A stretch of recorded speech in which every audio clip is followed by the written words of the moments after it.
Smoke. OVS. Old Virginia Smoke. Old Virginia.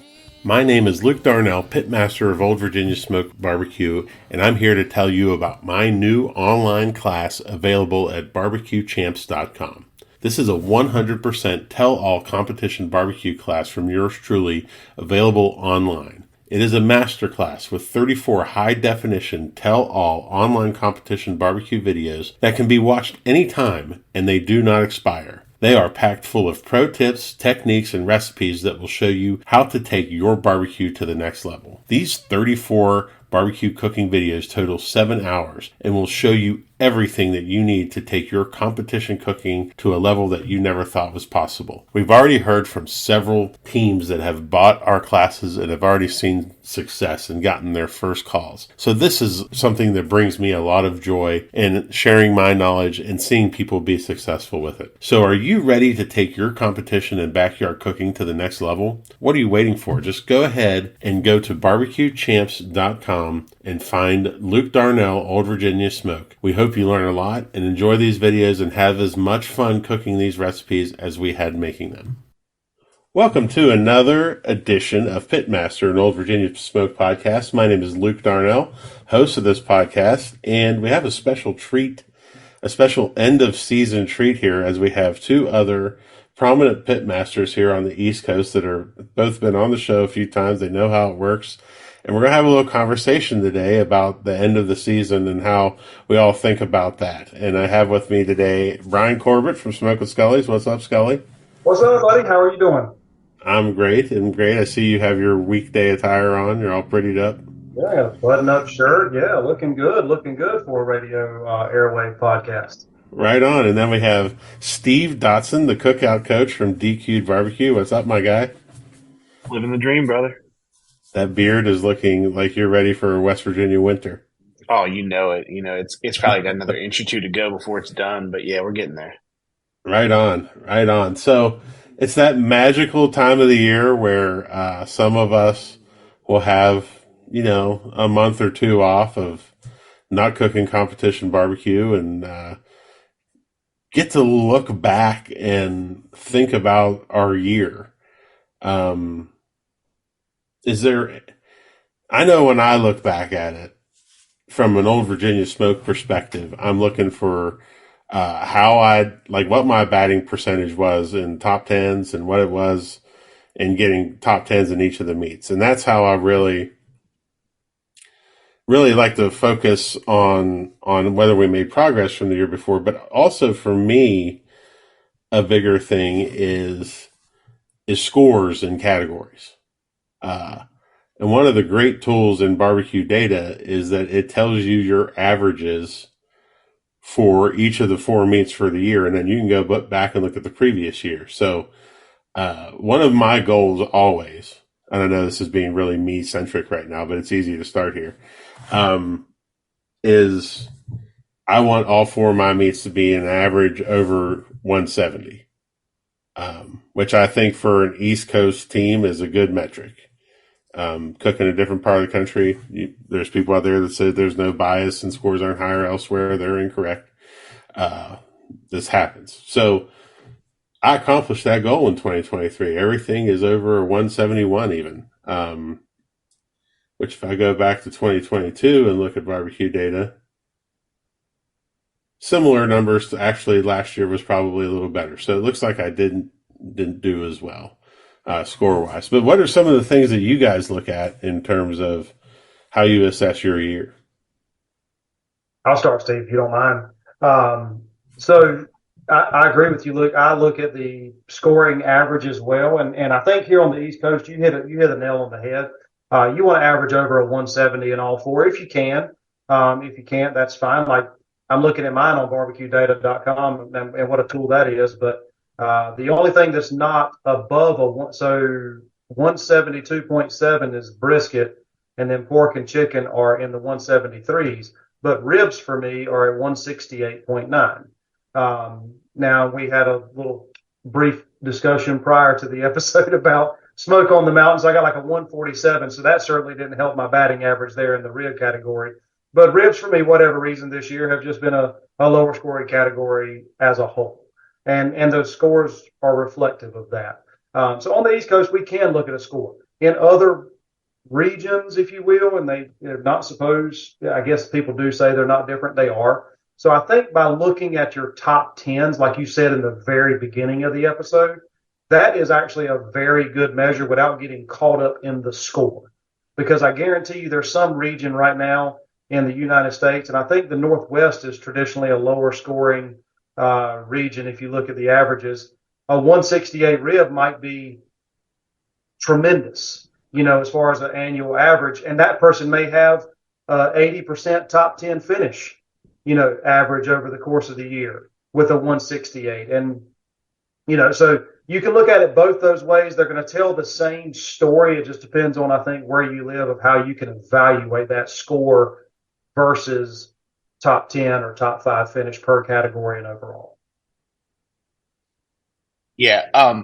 Similar to both of you guys, the 170 is big. I also, just because like last year was my first year, the Master Series, and I knew I was like a 688 or something average for my overall. So this year I was like, well, let's see if we can't get to the 690 as the average, because on the East Coast, you're probably going to need a 700 or close to GC, or if you do, you're in the hunt. So that's always the target. You're not always going to get there. In fact, I don't think I got there once this year, but to have that average being a 690 tells me, we're at least mid 690s most of the time, depending on what your standard deviation is. But the other thing that I like to look at that might be a little different than you guys, because I don't think I cook as much as you guys do. A lot of times for me, one contest a month is what I'm going to do. So to be competitive and only cook that much, there's got to be a lot of consistency. So it's kind of a mixture of a few things. One, it's what are those top tens, like you guys said, but also I have to go back and be honest with myself on all those cooks and say, was this representative? Do I know what went wrong if something went wrong this day?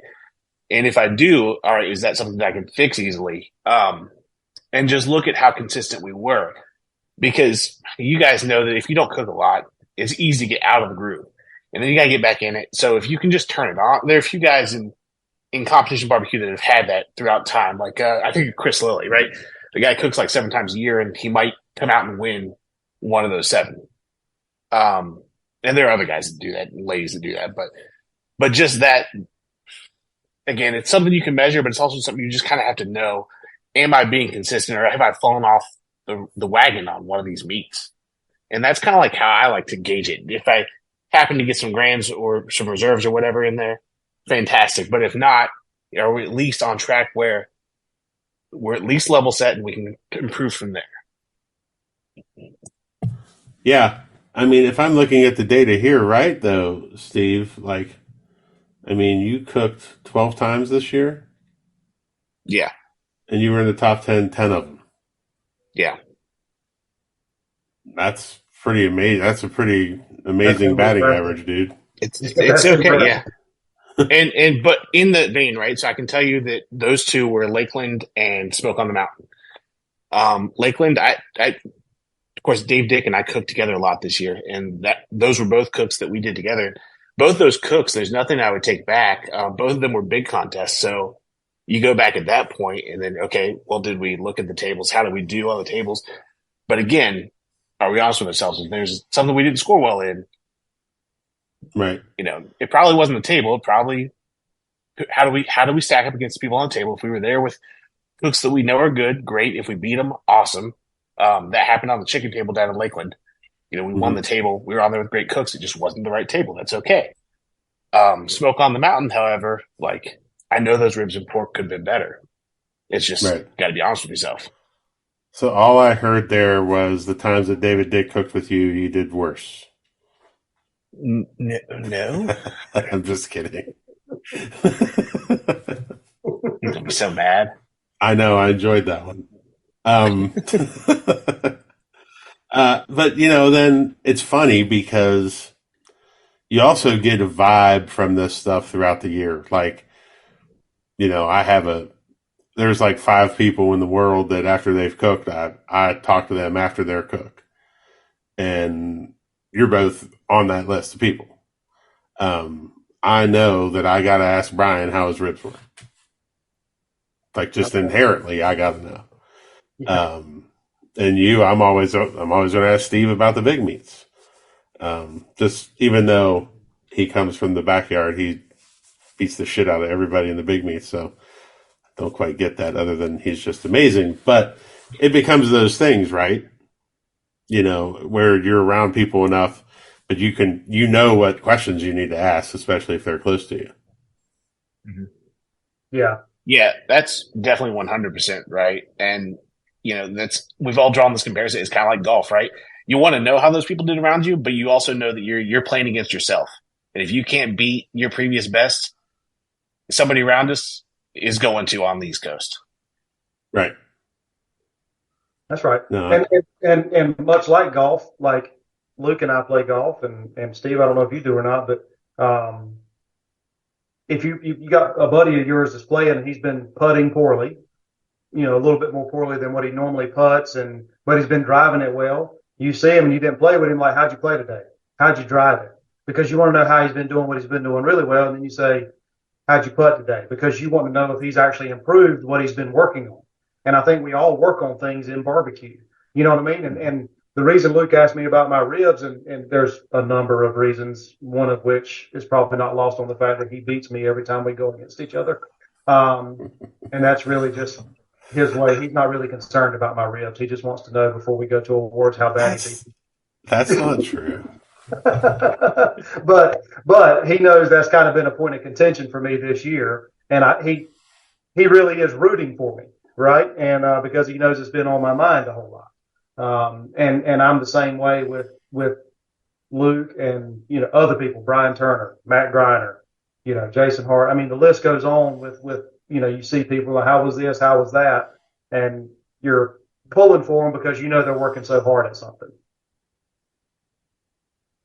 Yeah, and that's what's part of the awesome thing about the hobby that we have is that you become invested in others. There's you two. I have to talk to Joe Pierce every Thursday before a contest, whether I'm driving to one or he's driving to one. Mm-hmm. If that call isn't made, then I have no correlation to results, but it's just something that something that I do and something that we do. So yeah, this weekend. Sorry, go ahead there, Scully. Is the end of the year evaluation podcast going to move to superstitions? To be sure. Well, it always could. Always goes to superstitions. Everything goes to superstitions, right? It can. It can. Yeah, I'm terrible. I'm looking here at my numbers and just based on my feelings about 2023, I would have told you that I had a really good pork year because I actually won pork and got a 180 this year. I only had 6 calls out of 14 contests. It's not great. And it's just something, again, I could keep going back to this quote from Mike Wozniak from QL, take your worst meat, make it your best meat. Yep. So that continues to be a point of, that's our lowest average score right now. So that's going to be my biggest focus on the off season. So in that vein, because I firmly agree with that statement as well. And I know what I do, but I'm curious, a lot of people are willing to do the analysis and love to dive into the numbers, but what do you guys like to do when you do the analysis? And let's go down that route of you find what your weakest point is. Like, what are your next steps? Because there's a lot of people that are going to be listening to this trying to get better in the off season. Oh, I'll jump in here. Can I, Luke? So, yes, sir. I'll tell you what I do. So we all talk about practice, right? You talk about practice before you change something between contests. You talk about practice in the off season. What Mike Wozniak said, and I love that statement. Take your worst meat and make it your best. That means what he means by that is work on it, cook it, perfect it, get better at it. The question is, and I have actually been asked this question by teams that cook very few contests or they're just getting started, they're like, man, we hear about practice. But what do you do? Like if I cook a pork butt at my house and I put the same injection, same rub, same timeline, same sauce, pull it at, around about the same tenderness, I don't know if I'm getting better or not. And I'll tell you how I start. How I start is it's okay to ask. It's not okay to go in somebody's trailer when they're working on their pork and trying to shig, but it's okay. And I've called Luke before. I've called Brian Turner before. Jason Singletary, Joseph Pucha. I mean, there's a whole list of guys. I'm like, dude, I'm getting my teeth kicked in ribs. And and every time I think I got a great box, it doesn't do well. And when I don't really like my box, sometimes it does do well. I can't figure it out, man. You got anything for me? What's what are you seeing here? Is it tenderness? Is it taste? Or they want a more savory rib? Do they want a sweeter candy rib? What have you got going on? I'm not looking recipes. I'm looking a trend, if you will. And if I talk to a couple of my buddies that in the area I'm cooking in I'm going to use ribs as an example because that's my weakest category right now this year, is if I see a couple of buddies of mine that's trending well in ribs and I talk to them and they go, man, I kind of tweaked mine a little bit and I've, gone a little more sweet, gone a little more savory, whatever. And I go, well, that's two guys that, the last 5 contests to finish in the top 5 in ribs. I might jot that down in my notes app in my phone. And, this winter I might look and go, those two dudes, they went 5 contests in a row in the top 5 cooking separately, and they were both kind of trending in this direction. Let me cook a rack of ribs that way versus the rack I cook now, and I want to face them side by side. I also like to make one change if I can, or no more than 2, because then I can evaluate how that change affected it. So that's how I personally like to go at my practice, is gather some information from other people that are actually doing better than I am in that particular category. Right. And I do.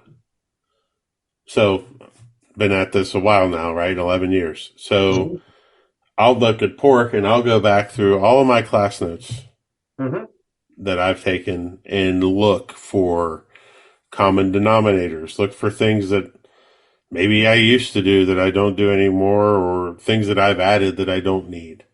But I'll go review a pork recipe. I'll even cook somebody else's pork recipe from a class. Or I'll go on Barbecue Champs Academy and download a pork class, or I'll go, to the barbecue league and watch Brad's pork video for the 100th time. But I'm going to do something and then I'm going to try it. I'm going to get myself out of my comfort zone first. And then I'm going to cook that. Steve actually helped me with this earlier in the year. I was dying. I was struggling. So we tried something totally different. And we threw it together. It wasn't exactly what he said, but we ham and egged it as much. We kept calling it the redneck pork because it was the trailer park pork recipe, because we just basically threw everything we could at it that was kind of similar, but not really. And it was hot. It ran hot and cold. But I mean, that's that when I'm practicing out, then I'll try something. If I like it, I'll run my pork butt, then their pork butt. Yep. Right. And then I'll try it out. But the one thing that we've done, and we've pretty much done it consistently, not every year, but at least every other year, is we'll invite 6 judges to our house on a Saturday, and we'll run full competition cook at the house, make boxes, everything, give them all a score sheet, required comments. There's no other, I don't want to bring another team into that. I know other places, other people have done that where they've had like 6 teams. So everybody's getting one sample. I'm not interested in those other teams. And that sounds terrible, but I want those judges are there to provide me feedback. So I'm going to use that as much as I can. And we bring them out for 3 or 4 hours, make a whole deal of it and really sit down. Sometimes I'll make 2 different chickens. or, I'll make legs and make thigh box and just see what they think. And there's different methodologies to that too, right? Like, do we try and invite different judges every year? Do we invite the same people? Most of the judges that come are people who have cooked with us, so they know what we do. They know what our food tastes like. I think that's an advantage. Not all of them. We always try and throw one or two in there that maybe don't know it. But I always want that baseline. And that's just something that we do when we practice and try and get better. But it's also always about education, man. Being able to learn. And Brian, you and I have talked about going to a class somewhere this winter. And Steve, I know you're busy teaching your own videos and stuff, but you've taken classes too. And finding those little things is really the key. Yeah, it's just that little nugget. That's a great idea about the judges. I'm sorry, Steve. Go ahead. Oh no, it's a fantastic idea. And I was just gonna say, I'm sort of in between both of you guys, because Brian, you said something real important in my view, and that's to isolate variables. You only change one or two things at a time. It's really hard to isolate variables when you're talking about cooking barbecue because the meat's different every time. It's hard, but you've got to do the best you can. Otherwise, you can't judge the change. What I do a lot is I'll cook, and with what I do, I can work from home, and I work in the office a lot. I'll isolate those variables. I don't have that pool of judges like you do, Luke, but I think Tim said on your podcast one time, he's not trying to cook the best barbecue on specific judges. He wants the best barbecue he can give to any hobo out there, and they would think it's fantastic. So, I'll come in and I'll feed the people in my office what I just cooked. And you've got to be careful there, right? Because there's no rule in KCBS says they couldn't judge contests because they're not certified judges, but you've got to be really careful with the feedback there. So I know I've changed one or two things. So I'll let them eat and then I'll go, which one did you like better in this aspect? Either tenderness or taste or flavor. Like, which one did you like better? And then can you articulate why? And so it's not a certified judge, but it is a person who likes to eat. And I want that food to taste good no matter what. If it's coming across the KCBS judge's plate, it still needs to taste good to them. And they're going to go out to whatever same place I eat later anyway. So they're going to have the same taste buds as the people I work with. It's just getting them to quantify what the difference is and what's better. And if you can talk to somebody and get that, it's the best I got. And it seems to work for me most of the time. This podcast is brought to you by the Kansas City Barbecue Store, the official provider of barbecue supplies to listeners of Pitmaster. And you don't want to miss out on this discount from the Kansas City Barbecue Store. From smokers and fuel to rubs and sauces, the Kansas City Barbecue Store has everything and anything you could possibly want. Make the Kansas City Barbecue Store your one-stop shop for all your outdoor cooking needs. As a listener of the OVS Pitmaster podcast, you can get 10% off of your order this spring by using the code PITPOD, PITPOD, all caps, for online orders at www.thekansascitybarbecuestore.com. This podcast is brought to you by BarbecueData.com. BarbecueData.com is your one-stop shop for all of your barbecue competition data. Historical data, calls, wins, placements, everything under one roof. It's a great way not only to track yourself in the standings, but also to track how you improve your scores from year to year. Listeners of this podcast can receive 20% off of a new subscription to BarbecueData.com with the code PITPOD. That's one word, all capital letters, PITPOD, PITPOD. So check your team scores, check on others, and do it all on BarbecueData.com. The really valid point there, though, if you think about it, like you made the statement that they're not judges. They could judge. Nothing says they have to be certified. But even our certified judges, even the ones that have taken the J Cup provided by KCBS, they're just your average person like you and I. They're going to eat Thai food on Tuesday at lunch or barbecue on Wednesday or whatever. So I love that idea because if you can get the general public to say, man, this is really, really, really good, and they're not saying, oh, good grief, that's got a lot of spice to it, then you're probably onto something that's pretty universally good there. Then you just need to worry about your tenderness, Right. And that's a really good point. I never thought about it that way because I've always, when I cook for friends, I'm like, I guess their opinion matters, but it don't matter, because they don't know what they're talking about. But the way you verbalized it, they do know what they're talking about because they're no different than the 6 people sitting in that tent at that table. It just, those people took a class that these didn't, but taste is still taste. Tenderness is still tenderness. Yeah. Yeah, that's kind of where the thought goes. And it stemmed from my wife. I was feeding her stuff I was cooking, and she's like, "Oh, this is way better than the stuff you used to cook." And I was like, "Well, what do you mean?" She goes, "Oh, it really wasn't good." And I was like, "But I competed with it."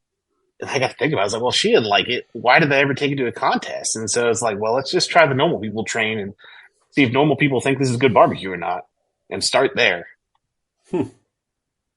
I love both of those ideas you guys threw out.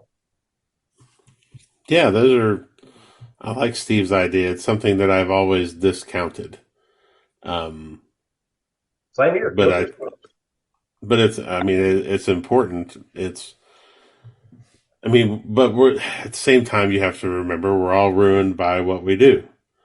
I went to a wedding this weekend where it's the first wedding I've gone to where I've not been a worker in a long time. And, they still hired a barbecue caterer. And I told them from the beginning that I would do my best to shut up. I think cooks are the worst judges. 100%. 100%. If you notice, one of the things none of us have said is like get a bunch of cooks together and eat each other's food. And no, that doesn't. I mean, it works if you have the right group of people, it could work. I want really, really good teams. If we were to do something like that, like say it would be the 3 of us and then 3 other cooks at our level, and I'm not knocking newbies. I love them, but not somebody that's completely throwing shit at a wall and seeing what sticks. So I tell you, so down here in North Carolina for a handful of years, there used to be what was called I can't remember the actual name of it. We called it the Frostbuster. Yeah. And Terry Weinbrenner used to host it at his house. And they would get, 4, 5, 6, 8, 9 of us teams, ever how many there were.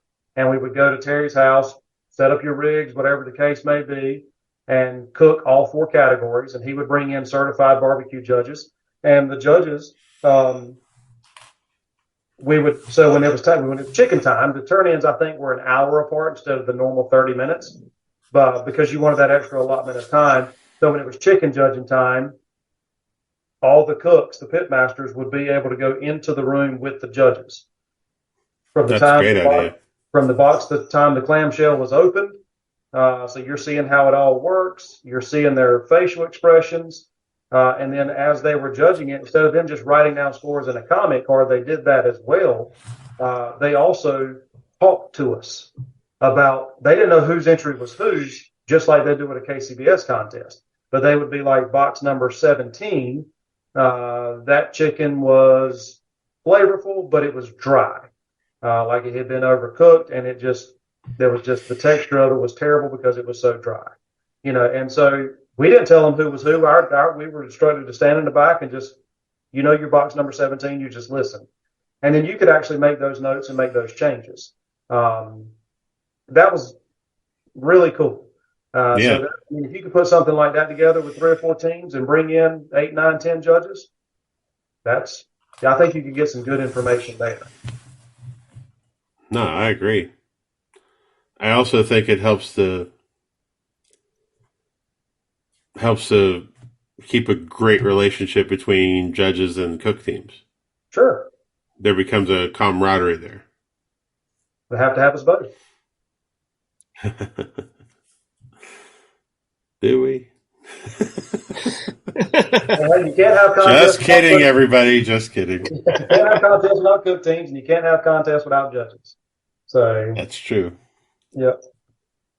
I mean, I definitely think we all we all get our cluster of judges that always drop by, same judges every time after a contest to ask how everything goes, right? It's going to build one way or the other, and hopefully it's a good relationship that we end up building.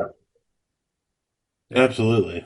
So I guess we'll leave it with what are you going to work on this off season, Brian?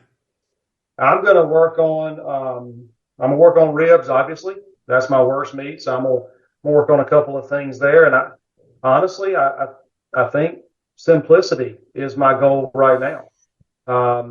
I think sometimes when we struggle in a meat, we tend to throw more at it. More rub, different rubs, more sauce, different sauce, more wrap ingredients, different wrap ingredients. I think I'm gonna err on the side of simplicity and kind of tweak from there if I need to. And that's my goal right now with ribs. My other three categories are 173 plus. So I'm not going to do any tinkering with those. When I'm cooking ribs, I'm going to cook some of those for a couple of reasons. Just to stay sharp is one reason, and two, just so that I can hold somewhat of a consistent timeline when I cook my ribs. Because when I cook ribs at a contest, I typically have brisket and pork butts still on the pit. So I may throw a couple of pork butts on there, and I've always got people wanting good barbecue. I'll also use like water pans on there to kind of mimic something else drawing in that heat. Oh yeah, good point. So that I hold my ribs timeline at least as close as I can. But I think I'm shooting for simplicity, man. I think that's where I'm headed. Cool. What about you, Panda? Well, I'm also going to be working on ribs this year in the off season. Everything else was very consistent. Pork, so just a quick story. The pork that you're talking about, the trailer park pork, that weekend that you did that, I think I went one at the contest I was at, and you went either one or two at the contest you were at. So here to redneck pork. But yeah, it did go up and down though. That was very interesting this year. But it was up at the beginning, so I'll leave it alone for this year. I always review everything I've done, or taken class-wise. So that involves Barbecue Champs Academy, like you mentioned, and your class are the only two classes I've ever taken. So I'll rewatch those, and I talk to you on the regular anyways. Might check out your class on Barbecue Champs since I haven't seen that yet. I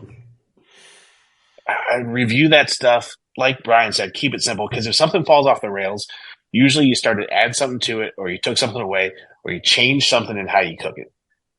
So I'll review that mentally, but really, you and I have talked about this already, Luke. I'm chasing the flavor on ribs that I got sometimes this year, and sometimes I didn't. And I think it has something more to do with how I'm applying the heat to them. So I'm going to try to figure out if I can't isolate that and get it to show up every time, because it wasn't there every time, which blows my mind a little bit.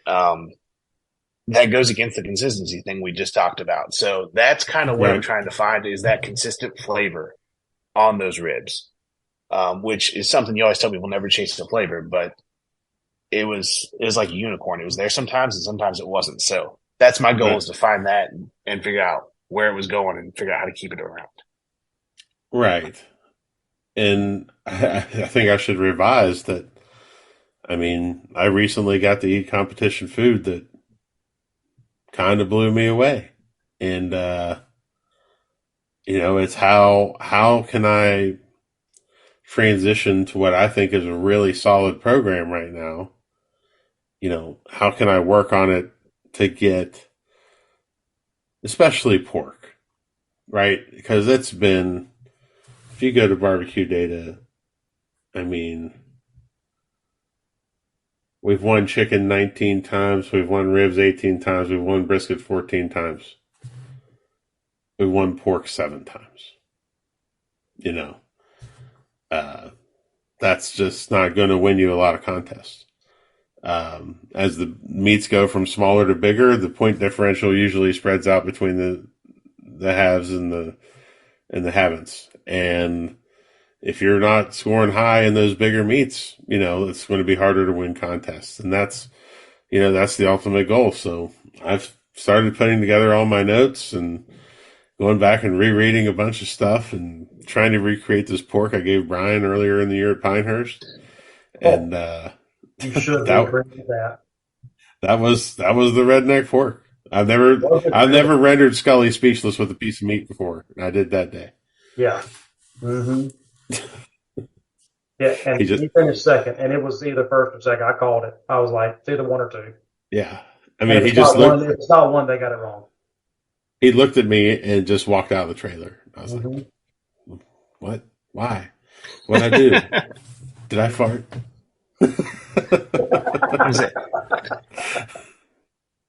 The two best pork entries I had this year, just random side note, I set that pork on fire both times.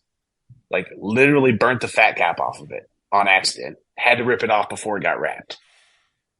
First place both times. Set your pork on fire. This is a side note, but do you guys ever think that 90% of the stuff that we do is complete and total crap and doesn't matter? That's a dark hole to go down, man. It really is. Start questioning everything. Man, that's a whole other podcast.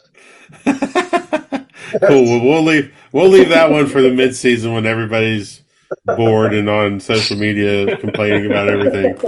We'll fire that one out. We'll go down we'll call it the dark path. That's what we'll name that one. Well, thank you guys for offering some insight into off season and how you approach it. I think that'll really help some people, and that's always the goal of this podcast. So, thank you. I appreciate both of you and how you always are willing to come on and always provide a lot of great stuff. So I really appreciate it. Well, thanks for having me on again, Luke. And we went this entire podcast, and I apologize, but congratulations to you and your Barbecue Champs Academy class. That's really, really cool. And if anybody is looking to practice anything this off season, you can probably start there with Luke Darnell's OVS Barbecue Champs class and make some serious strides, I bet you. That's fun. Yeah, go ahead, Steve. I was just going to say, thanks for having me on again. It's always great. Love to listen to pick everybody's brain, but it's always fun to be on to be a part of it. So thanks for having me. And yeah, anybody who hasn't taken the OVS class before, I definitely would recommend checking out that Barbecue Champs class, because I've taken it in person and it's awesome. I rarely do this, but I'm going to right now because he actually just sent me a message. Rich Bleal, chock full of barbecue. Yeah. He sent me a message. Did he?